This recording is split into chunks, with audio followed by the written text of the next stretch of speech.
Ayan ang mga idol, oh. Ang gaganda na ng mga bulaklak. Nung dumating ako dito mga idol sa aking mga boss, hindi pa ganito gaganda yung mga bulaklak ng mga orchids nila. Hindi kaganyan kaganda yung mga bulaklak, at saka hindi talaga sila namumulaklak. Ewan ko ba doon sa nag-alaga nitong pinalitan ko.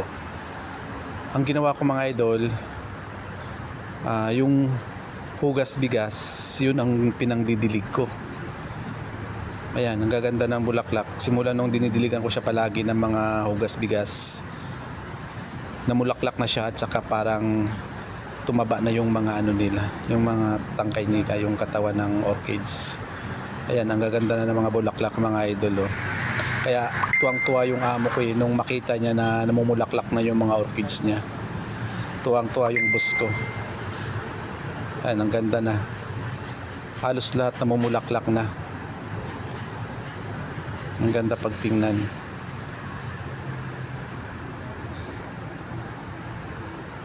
Tapos sabi pa ng boss ko, bibili pa daw siya ng mga orchids, tapos ako na lang daw mag-aalaga. Yun lang, yun yung sekreto ko yan. Yun nga yung ano, yung hugas bigas. Imbis na itapon yung hinugasan ng bigas, pinandidilig ko dyan. Yan, pati yan, nididiligan ko yung mga ano na yan, mga laman na yan. Gaganda na ng mga dahon nila. Dati pagdating ko dito, mga ano na yan, mga lanta. Tapos ngayon, ang gaganda na ng mga dahon nila. Ayan, ang tataba na mga idol, oh. Sariwang sariwa na sila tingnan.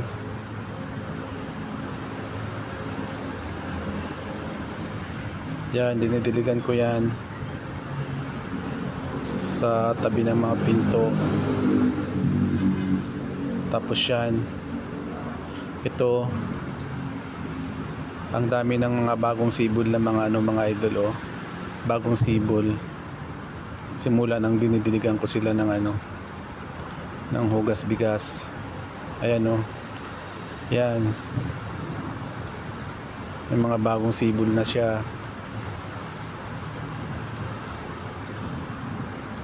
Ayan pa.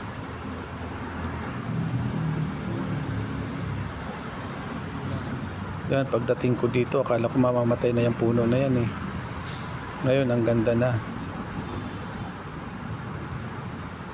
Dahil lang yan sa mga hugas bigas mga idol. Maganda pala yan sa pandilig sa halaman. Yan, lumalabas na yung mga bulaklak niya. Yan, oh. Akala ko nga mamamatay na tong halaman na to, eh.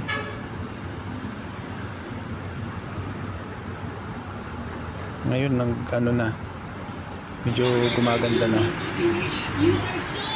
Ayun na yung ganito mga idol. Sa umaga ako nagsasayang na namin agahan. Sinuhugas ko yung bigas. Ayan, iniipin ko muna dyan. Iniipin ko yung ano, yung bigas na hinugasan. yung umaga yan mga idol, kahit anong oras sa tanghalian, pwede mong ipunin yung ano, yung hinugas ng bigas. Lagay ko sa isang lalagyan. Kasi pag sayang din yung pag-itapon mo, at least nakikinabangan na siya kahit ano, hugas na siya ng bigas. Dalawang hugas lang yung gagawin ko dito mga idol.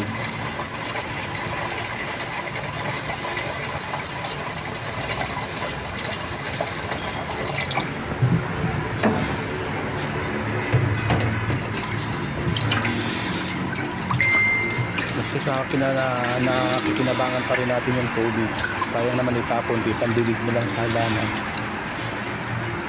Napakinabangan pa. Saka maganda rin siya sa halaman.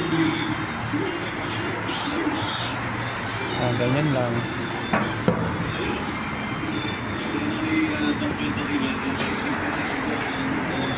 So mga idol, tagalin ko na siya sa labas para idilig na natin. Kaya yung timba na lalagyan natin ng Tapos bigas. ilalagay sa isang timba. Tapos buhos ko dito Tapos haluan muna natin ng tubig para puno, para dumami siya. Para marami yung madidiligan natin. Yan, hinaluan ko lang muna ng ano. Hinaluan ko ng tubig para dumami siya. Mga idol, ito yung gawin natin pa. Dilig sa mga Tapos dilig na natin. Araw-araw ko ginagawa yan mga idol. Umaga at saka ano, umaga at saka hapon. Dinidiligan ko yan. Tingnan nyo naman yung ano.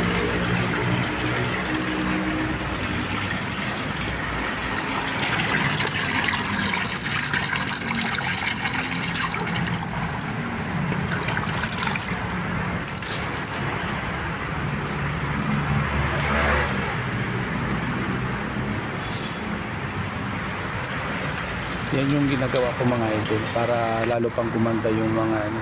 tingnan yung mga Para idol lalo kung siyang gaano ganda yung mga mamumulaklak. bulaklak niya. Yan ang ganda na ng bulaklak. Yan lang ang ginagawa ko mga idol sa halaman. Lahat ng halaman mga idol pwede mo siyang diligan ng Araw-araw ko siyang dinidiligan ng ano, nakatulong ka pa sa ano, mga bugas halaman. bigas. Hindi pa sayang yung tubig. Sa Yung mga bugas halaman bigas. dito. Kaysa itapon ng mga idol, idilig mo na lang sa inyong mga halaman. Thank you.